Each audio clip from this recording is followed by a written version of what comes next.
ராத்திரி பகலா கண்ணு வலிக்க வலிக்க மிஷின் முன்னாடி உட்காந்து கஸ்டமர் ஆசைப்பட்ட டிசைனை எம்ப்ராய்டரி போடுவோம். இல்லை அப்படின்னா டெய்லராக இருந்தோம்னா ப்ளவுஸை ஃபிட்டிங்காக ஸ்டிச் பண்ணி ஃபினிஷ் பண்ணுவோம்.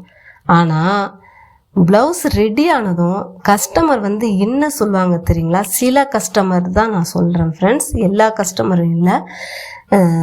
அவங்க சில கஸ்டமர் என்ன பண்ணுவாங்கன்னா, நம்மக்கிட்ட அக்கா ஃபங்க்ஷன் அர்ஜென்ட்டு, பர்ஸை வீட்லேயே மறந்துட்டு வந்துட்டேன், நாளைக்கு கேஷ் கொடுத்துட்றேன் அப்படின்னு சொல்லுவாங்க. நாமளும் ரொம்ப நல்ல மனசோட ப்ளவுஸை கொடுத்துருவோம் நம்பி. ஆனால் அந்த நாளைக்குன்னு சொன்னவங்க ஒரு வாரம் ஆனாலும் வரமாட்டாங்க, ஒரு மாதம் ஆனாலும் காலை அட்டன் பண்ண மாட்டாங்க. சில பேர் என்ன பண்ணுறாங்க தெரியுங்களா? நம்ம ப்ளவுஸை வாங்கிட்டு அடுத்த ப்ளவுஸை வேறு ஷாப்பில் கொடுத்துருவாங்க. இந்த கஷ்டம் டெய்லரிங் அண்டு எம்ப்ராய்டரி பிஸ்னஸ் பண்ணுற நிறையா பெண்களுக்கு இருக்குது ஃப்ரெண்ட்ஸ். உங்களுக்கும் இப்படிப்பட்ட கஸ்டமர்ஸ் இருக்காங்களான்னு எனக்கு கமெண்ட்டில் சொல்லுங்கள் ஃப்ரெண்ட்ஸ். ஏன்னா இன்றைக்கி இந்த வீடியோவில் கஸ்டமரை ஹர்ட் பண்ணாமல், ஆர்டரை லாஸ் பண்ணாமல், நம்ம உழைப்புக்கான பேமெண்ட்டை கரெக்டாக எப்படி வாங்கிறது அப்படிங்கிற ஒரு 3 பவர்ஃபுல் பிஸ்னஸ் டிப்ஸை பற்றி தான் இந்த வீடியோவில் பார்க்க போகிறோம் ஃப்ரெண்ட்ஸ். இது ரொம்ப முக்கியமான விஷயம் ஃப்ரெண்ட்ஸ். அதனால் ஸ்கிப் பண்ணாமல் வீடியோ ஃபுல்லாக பாருங்கள். இந்த வீடியோ டெய்லரிங் பிஸ்னஸ் பண்ணுற எல்லா பிஸ்னஸ் உமனுக்கும் ரொம்ப யூஸ்ஃபுல் ஃப்ரெண்ட்ஸ். அதுக்கு முன்னாடி எனக்கு கமெண்ட் பண்ணி உங்கள் கருத்துக்களை தெரிவித்தவங்க எல்லாருக்கும் ரொம்ப ரொம்ப நன்றி ஃப்ரெண்ட்ஸ். இனிமேலும் உங்கள் கருத்துக்களை தெரிவிங்க, அதுதான் எனக்கு பெரிய மோட்டிவேட் ஆகிருக்கும். வாங்க ஃப்ரெண்ட்ஸ், இன்றைக்கி வீடியோக்குள்ளே போகலாம். ஃபஸ்ட்டு டிப் என்ன அப்படின்னு பார்த்தீங்கன்னா, நாம் செய்கிற ஃபஸ்ட்டு மிஸ்டேக் என்ன தெரியுங்களா? அட்வான்ஸ் வாங்காமல் ஆர்டரை எடுக்கிறது தான். எம்ப்ராய்டரி பிஸ்னஸில் நமக்கு த்ரெட்டு காஸ்ட் வருது, அதுக்கப்புறம் ஃபோம் ஷீட் இருக்குது, எலக்ட்ரிசிட்டி இருக்குது, அடுத்தது டைம் இருக்குது, நம்ம எடிட்டிங் டைம் இருக்குது. எல்லாத்தையும் பேஸ் பண்ணி நம்மளோட எல்லாமே நம்ம செலவு தான். அதே மாதிரி டெய்லரிங்லேயும் நம்ம அவங்களுக்கு உண்டான மற்ற இந்த மெட்டீரியல்லாம் வாங்குவோம், லேஸு, அப்புறம் த்ரெட்டு, அப்புறம் அதுக்கு கட்டிங் பண்ணுறோம், அப்புறம் டைமிங் எல்லாமே இருக்குது இல்லைங்களா? அதுவும் நம்ம செலவு தான். அதனால் கஸ்டமரு ப்ளவுஸ் கொடுக்கும் போதே சிரிச்ச முகத்தோட சாஃப்டாக சொல்லுங்க. என்னன்னா, அக்கா எம்ப்ராய்டரி ஆர்டர்ஸ்க்கு நாங்கள் 50% அட்வான்ஸ் வாங்கிட்டு தான் ஒர்க்கை ஸ்டார்ட் பண்ணுவோம் அப்படின்னு சொல்லுங்க. இதில் எந்த தயக்கமும் படாதீங்க, சரிங்களா? ஏன்னா அட்வான்ஸு கொடுத்த கஸ்டமர் ப்ளவுஸ் வாங்க வராமல் இருக்கவே மாட்டாங்க. மேலும் அட்வான்ஸ் கொடுக்குறவங்க சீரியஸ் கஸ்டமராக இருப்பாங்க. ஃப்ரீயாக ஒர்க்கை ஸ்டார்ட் பண்ணுறது பிஸ்னஸ் இல்லை ஃப்ரெண்ட்ஸ், சரிங்களா? செகண்ட் பவர்ஃபுல் டிப் பார்த்தீங்கன்னா, ப்ரொஃபஷ்னலாக நாம் இருக்க கற்றுக்கணும், சரிங்களா? முதல்ல நம்ம ஒரு பிஸ்னஸ் பண்ணுறோன்னா அது ப்ரொஃபஷ்னலாக இருக்க நம்ம கற்றுக்கணும். சீரியஸாக வாயில் மட்டும் ரேட்டு சொல்லாதீங்க, சரிங்களா? ஒரு ஸ்மால் பில் புக்கை வாங்கிக்கோங்க. அதில் கஸ்டமரோட name, delivery date, total amount, advance amount, balance amount, இது எல்லாத்தையும் எழுதிடுங்க. ஒரு காப்பியை கஸ்டமருக்கு கொடுத்துருங்க. அப்போது கஸ்டமருக்கும் சீரியஸ்னஸ் வரும். பெரிய பெரிய ஷாப்லாம் அப்படி தான் செய்வாங்க, சரிங்களா? அதே மாதிரி நீங்கள் வீட்டில் பண்ணாலுமே இதை நீங்கள் ஃபாலோ பண்ணுங்கள், சரிங்களா? அப்புறம் அவங்கக்கிட்ட என்ன சொல்கிறீங்கன்னா, கஸ்டமர் ப்ளவுஸை வாங்க வரும்போது, அக்கா ஸ்கேன் பண்ணுங்க, ஈஸியாக பேமெண்ட் பண்ணிடலான்னு உங்கள் ஸ்கேனரை, அதாவது QR கோடை கொடுங்க சொல்லிங்க, சரிங்களா? அப்புறம் இதனால் அவங்க என்ன பண்ணுவாங்கன்னா, பேமெண்ட்டை நமக்கு டிலே ஆகாது, ப்ரொஃபஷ்னல் ட்ரஸ்ட்டு நமக்கு அவங்களுக்கு நம்ம மேலே வரும், கஸ்டமர் ரெஸ்பெக்டும் நமக்கு கூடும், சரிங்களா? அதனால் இப்படி சொல்லி பழகுங்க. அடுத்தது, நிறையா சிஸ்டர் வந்து என்ன கேட்குறாங்க தெரியுங்களா? அதுவும் இந்த பிகினராக இருக்கக்கூடியவங்க, அக்கா கஸ்டமர்கிட்ட பேமெண்ட்டை பற்றி பேசவே தயக்கமாக இருக்குது, ஒரு வித பயமாக இருக்குது அப்படின்னு சொல்கிறாங்க. ரேட்டு ஃபிக்ஸ் பண்ண தெரியலை, பிஸ்னஸ் வந்து ஹேண்டில் பண்ண கான்ஃபிடென்ஸே இல்லை அப்படின்னு சொல்கிறாங்க. சரிங்களா?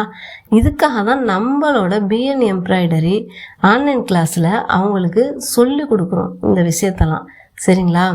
நம்ம கிளாஸில் வந்து மிஷின் ஆப்ரேட்டிங்கு, அதுக்கப்புறம் டிசைன், அதாவது logo making, editing, design editing, thread sitting, quality த்ரெட்டை பற்றி சொல்கிறது, அப்புறம் கஸ்டமர் ஹேண்ட்லிங்கு, பிஸ்னஸ் ட்ரிக்ஸு, அப்புறம் வந்து ஆர்டர்ஸ் மார்க்கெட்டிங்கு எல்லாமே நாங்கள் வந்து சொல்லித்தரோம். தையல் தெரியாத பிகினர்ஸ் கூட ஈஸியாக கற்றுக்க முடியும். சரிங்களா? அடுத்தது 3வது டிப் பார்த்தீங்கன்னா, இது ரொம்ப இம்பார்ட்டண்ட்டு ஃப்ரெண்ட்ஸ். ப்ளவுஸ் ரெடியான உடனே கஸ்டமருக்கு வாட்ஸ்அப்பில் ஃபினிஷிங் ஃபோட்டோவை அனுப்புங்க. அக்கா ப்ளவுஸ் ரெடி ஆகிடுச்சி, ப்ளவுஸ் அமௌண்ட்டை செட்டில் பண்ணிவிட்டு கலெக்ட் பண்ணிக்கோங்க அப்படின்னு ஒரு மெசேஜ் பண்ணிவிடுங்க. ஆனால் கஸ்டமர் வந்து நாளைக்கு கேஷ் தரேன், ப்ளவுஸ் கொடுங்க அப்படின்னு சொன்னால் சிரிச்ச முகத்தோடையே சொல்லுங்க, அக்கா நம்ம கடையோட பாலிசி படி ஃபுல் பேமெண்ட் வந்தால் தான் பில் வந்து க்ளோஸ் ஆகும், டெலிவரி கொடுக்க முடியும் அப்படின்னு சொல்லுங்க. அதுதான் ப்ரொஃபஷ்னல் பிஸ்னஸ். சரிங்களா? நம்ம உழைப்புக்கு நாம் தான் மதிப்பு கொடுக்கணும் ஃப்ரெண்ட்ஸ்.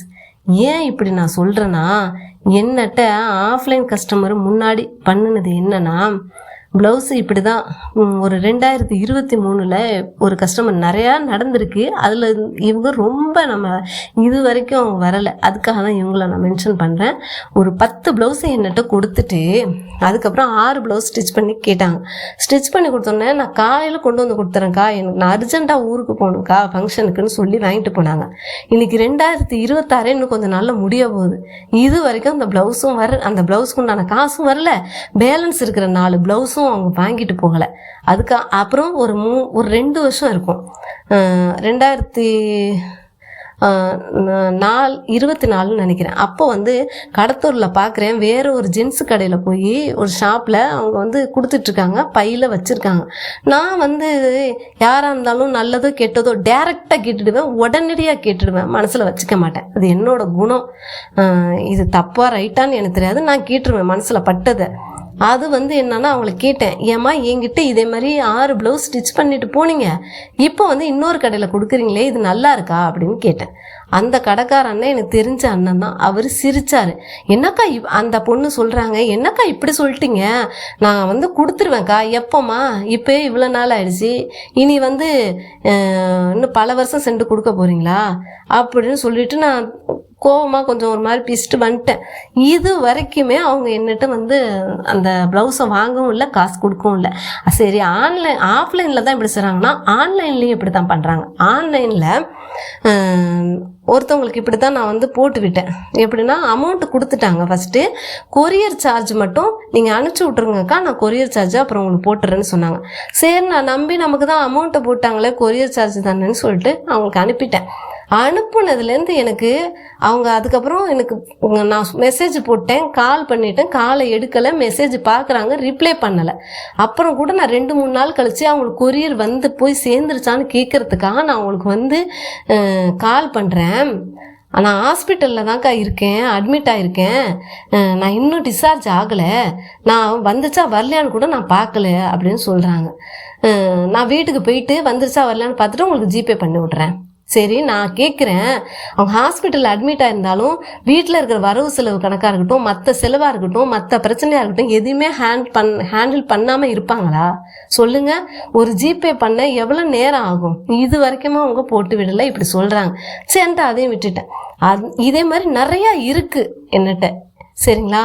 ஆனால் எல்லாத்தையும் சொன்னால் நாள் முழுக்க சொல்லணும். அதனால தான் இப்போ இருக்கிற பிகினருக்கு நான் பட்ட இந்த எக்ஸ்பீரியன்ஸை நான் சொல்கிறேன். யாருமே வந்து இப்போவே சிரிச்ச முகத்தோட கராராக நடந்துக்குங்க. சரிங்களா? கோவமாக நம்ம முகத்தை சுழிச்சு வச்சுக்கிட்டு சொல்லாமல் சிரிச்ச முகத்தோடையே சொல்லுங்கள். சுருக்கமாக சொல்லணும்னா பிஸ்னஸில் நல்ல மனசு இம்பார்ட்டண்ட்டு தான் ஃப்ரெண்ட்ஸ். ஆனால் அதை விட இம்பார்ட்டண்ட் என்ன தெரியுங்களா, நம்ம உழைப்பை நாம் மதிக்கிறது தான். கஸ்டமர் லாஸ் ஆகிடுமோன்னு சொல்லி கஸ்டமர் நமக்கு வராமல் போயிடுவாங்களோன்னு பயந்து ஃப்ரீயாக ஒர்க் பண்ணிகிட்டே இருக்காதீங்க சரிங்களா. ப்ரொஃபஷ்னலாக ஹேண்டில் பண்ணுங்க சரிங்களா. கண்டிப்பாக கஸ்டமர் உங்களை ரெஸ்பெக்ட் பண்ணுவாங்க. நம்ம ஆன்லைன் எம்ப்ராய்டரி கிளாஸில் ஜாயின் பண்ணி மிஷின் பேசிக்கில் இருந்து பிஸ்னஸ் அட்வான்ஸ் லெவல் வரைக்கும் கம்ப்ளீட்டாக கற்றுக்க நீங்கள் ஜாயின் பண்ணணுன்னா டிஸ்கிரிப்ஷனில் இருக்கிற வாட்ஸ்அப் நம்பருக்கு மெசேஜ் பண்ணுங்கள். அதே மாதிரி ஆன்லைன்னு எனக்கு கமெண்ட்டும் பண்ணுங்கள் ஃப்ரெண்ட்ஸ். உங்களுக்கு இதே போல் பேமெண்ட் ப்ராப்ளம் எக்ஸ்பீரியன்ஸ் இருந்துச்சுன்னா எனக்கு கமெண்ட்டில் சொல்லுங்கள் ஃப்ரெண்ட்ஸ், நானும் தெரிஞ்சுக்கிறேன். இந்த வீடியோ யூஸ்ஃபுல்லாக இருந்துச்சுன்னா எனக்கு லைக் கமெண்ட் பண்ணுங்கள், சப்ஸ்கிரைப் பண்ணிக்கோங்க. அப்போ தான் நீங்கள் அடுத்தடுத்த வீடியோ உங்களுக்கு வரும். நெக்ஸ்ட் வீடியோவில் பார்ப்போம்.